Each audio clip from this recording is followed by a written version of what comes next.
ಕೇರಳ ರಾಜ್ಯದಲ್ಲಿ ವ್ಯವಸ್ಥಿತವಾಗಿ ಲವ್ ಜಿಹಾದ್ ನಡೆಯುತ್ತಿದೆ. ಇದಕ್ಕೆ ಅಲ್ಲಿನ ಸರ್ಕಾರ ಮತ್ತು ಪೊಲೀಸ್ ಇಲಾಖೆ ಸಂಪೂರ್ಣ ಸಹಕಾರ ನೀಡುತ್ತಿದೆ ಎಂದು ಹಿಂದೂ ಜಾಗರಣ ವೇದಿಕೆ ಮುಖಂಡ ನರಸಿಂಹ ಮಾನಿ ಆರೋಪಿಸಿದ್ದಾರೆ.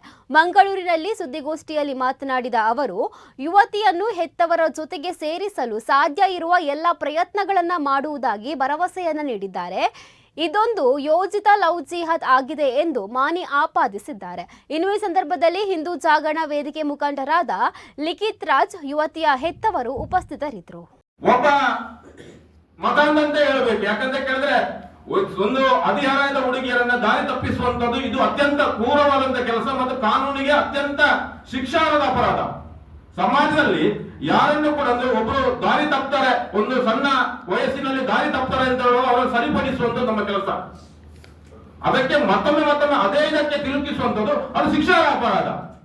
ಅದರಲ್ಲಿ ನೋಡ್ಬೇಕಿದ್ರೆ ಭಾರಿ ದೊಡ್ಡದಾದಂತ ಷಡ್ಯಂತ್ರ ಇದು. ಕೇರಳ, ನಮಗೆ ಇಡೀ ದೇಶದಲ್ಲಿ ಕೇರಳದ ಪರಿಸ್ಥಿತಿ ಗೊತ್ತಿದೆ. ಮತಾಂತರಕ್ಕೆ ಲವ್ ಜಿಹಾದಿಗೆ ಮೂಲ ತಾಣವೇ ಕೇರಳ. ಕಳೆದ ಒಂದು ವರ್ಷದ ಹಿಂದೆ ಸ್ವತಃ ನಾವು ಆ ಘಟನೆಯಲ್ಲಿ ಭಾಗಿಯಾಗಿದ್ದೇವೆ.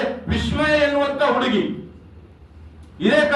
ಇಲ್ಲಿ ಮಂಗಳೂರಿನಲ್ಲಿ ವಿದ್ಯಾಭ್ಯಾಸಕ್ಕೆ ಬಂದಂತ ಸಂದರ್ಭ, ಅಲ್ಲಿ ಒಬ್ಬ ಸಾಮಾನ್ಯ ಅವ ಡ್ರಗ್ಸ್ ಮತ್ತು ಬೇರೆ ಬೇರೆ ದಂಧೆಯಲ್ಲಿ ಜೈಲಲ್ಲಿ ಇದ್ದಂತ ವ್ಯಕ್ತಿ ಅವರನ್ನ ತನ್ನ ಬಲೆಗೆ ಹಾಕೊಂಡ. ಲವ್ ಎನ್ನುವಂತ ಮೋಸಗಾರಕ್ಕೆ ಆ ಹುಡುಗಿ ಸಿಕ್ಕಾಕೊಂಡು, ಸಣ್ಣ ಹುಡುಗಿ 18 ವರ್ಷ ದಾಟಿದಷ್ಟೇ. ಇಲ್ಲಿಯವರೆಗೆ ಪರಿಸ್ಥಿತಿ ಕೇಳಿದ್ರೆ ಆ ಹುಡುಗಿಯನ್ನ ತಂದು ಹೆತ್ತವರು ತಂದು ಇಟ್ಕೊಂಡ್ರು.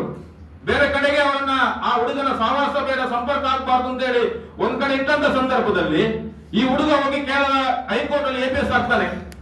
ನಾನು ಯಾಕೆ ಈ ಮಾತನ್ನ ಅಂತ ಕೇಳಿದ್ರೆ, ಕೇರಳದ ಅಧಿಕಾರಿ ಮತ್ತು ಕೇರಳದ ಸರ್ಕಾರ, ಕೇರಳದ ಪೊಲೀಸ್ ಅಧಿಕಾರಿಗಳ ವರ್ತನೆಯನ್ನ ಖಂಡಿಸುವಂತ ರೀತಿಯ ಖಂಡಿಸೋಸ್ಕರ ಈ ಮಾತು ಇದನ್ನು